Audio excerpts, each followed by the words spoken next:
teman-teman sahabat Suara Indonesia, saya harus mengatakan sekali lagi, sah-sah saja orang mengatakan dirinya Pancasilais. Tetapi kalau mereka itu tidak mau mendukung kaji ulang Undang-Undang Dasar 2002, saya harus mengatakan mereka adalah kelompok manusia munafik.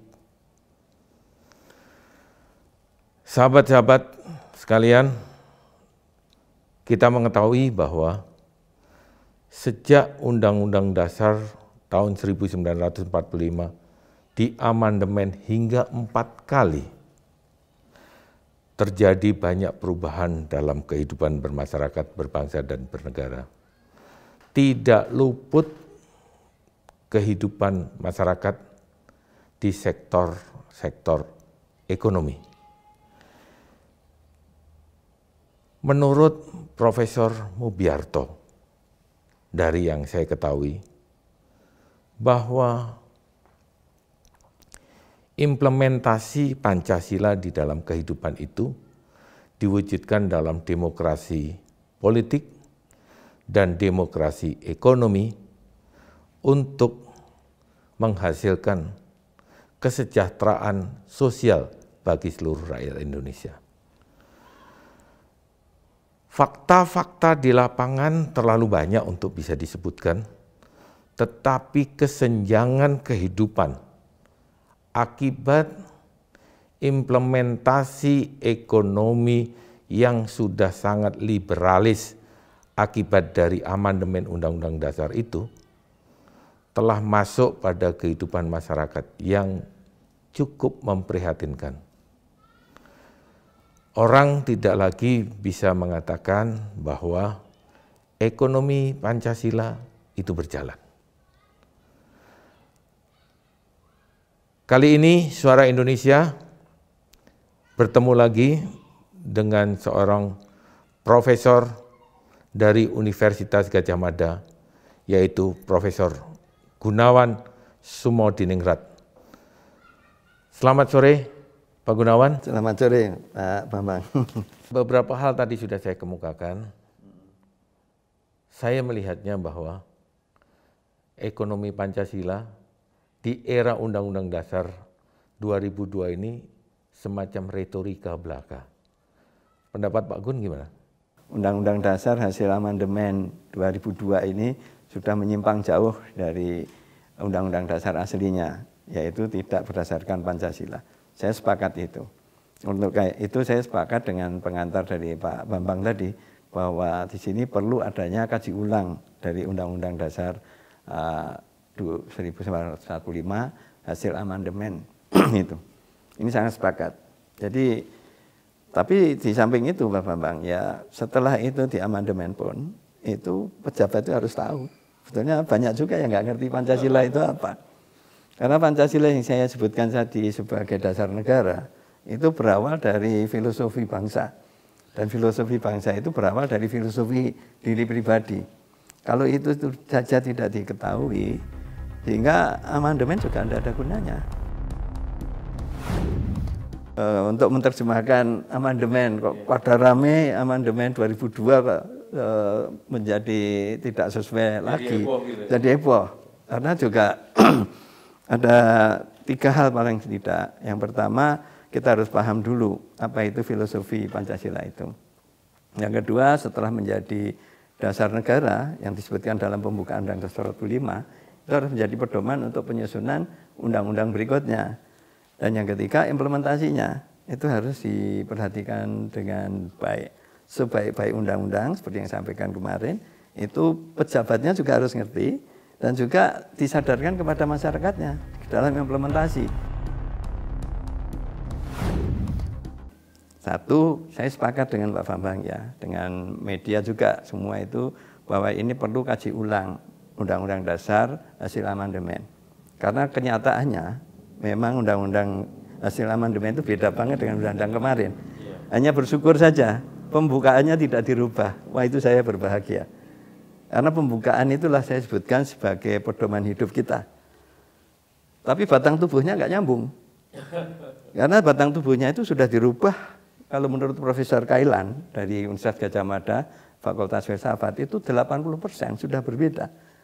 Yang sebetulnya bukan hanya berbeda saja, tetapi juga proses untuk menjadikannya itu tidak mengikuti konstitusi, tidak mengikuti pembukaan dasar 45, tidak mengikuti Pancasila. Jadi kalau saya melihat ada 3 hal di dalam kaitan antara pembukaan dengan batang tubuh, itu ada 3 hal yang tidak nyambung, yang itu harus diluruskan ya. Yang pertama adalah satu, yang paling penting ini proses terjadinya itu kan mestinya harus lewat wakil rakyat itu, wakil rakyat dari bawah naik ke atas, dari musyawarah desa, kemudian musyawarah kecamatan, kabupaten, provinsi, nasional. Kemudian kita mempunyai Dewan Perwakilan Rakyat dan akhirnya kita mempunyai Majelis Perwakilan Rakyat, MPR ya. Itu mestinya yang nyusunkan MPR. Nah, proses ini sudah tidak, yang berarti sudah tidak cocok dengan sila-sila Pancasila, tidak cocok dengan kerakyatan yang dipimpin oleh hikmat dan permusyawaratan perwakilan. Jadi tidak pakai wakil, karena pilihannya langsung. Sudah nggak cocok di situ. Ini sudah menyimpang itu. Nah kalau itu sudah menyimpang, itu buntutnya, ekornya sudah nyimpang tidak karuan. Yaitu saya melihat bahwa ekonomi Indonesia itu ekonomi berdasarkan prinsip-prinsip dasar bangsa Indonesia. Yaitu apa? Yang kita kenal dengan 4 konsensus dasar bangsa itu. Yaitu semboyan hidup, Bhinneka Tunggal Ika, Tanhana Dharma Mangruwa. Kemudian cara hidup itu Pancasila. Pedoman hidup itu Undang-Undang Dasar 45. Kemudian lingkungan hidup itu Negara Kesatuan Republik Indonesia. Tujuan hidupnya adalah menjadikan masyarakat generasi baru yang berbudi luhur milenial.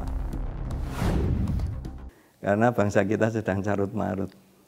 Karena sejak reformasi, terus terang ya, sejak reformasi itu kita kehilangan pedoman. 3 pedoman yang hilang. 1 pedoman sosial budaya, tidak ada lagi sopan santun. Yang kedua pedoman ekonomi, itu kita menggunakan tadi istilah Pak Bambang adalah pasar bebas, liberal banget.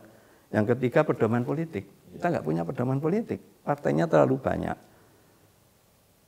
Wujudnya presidensial sama parlementer nggak jelas. Saya seloroh kemarin ini kan presidensial, tapi presidennya yang sial, itu tidak bisa mengendalikan konsep yang jelas itu. Ini yang saya kira yang perlu ditata. Saya ingin membawa diskusi kita ini pada hal yang lebih spesifik, masuk pada ekonomi kerakyatan. Menurut saya, karena saya bukan orang ekonomi, ngamati saja. Gitu. Rasanya kita ini semakin jauh dari ekonomi kerakyatan. Walaupun sejauh yang saya tahu, sampai hari ini para pakar ekonomi termasuk jenengan. Mengatakan bahwa definisi ekonomi kerakyatan itu susah. Padahal Profesor Mugyarto ada rambu-rambu yang dia katakan sebagai sebuah ekonomi Pancasila itu. Nah, menurut Pak Gunawan gimana supaya ini bisa terimplementasi nanti? Ya, betul Pak Bambang. Memang sebetulnya dikatakan susah-susah, katakan mudah banget Pak. Karena itu tergantung dirinya sendiri. Kalau kita paham bahwa Pancasila itu jati diri bangsa, dimulai dari jati diri pribadi, yaitu dari Pancasila.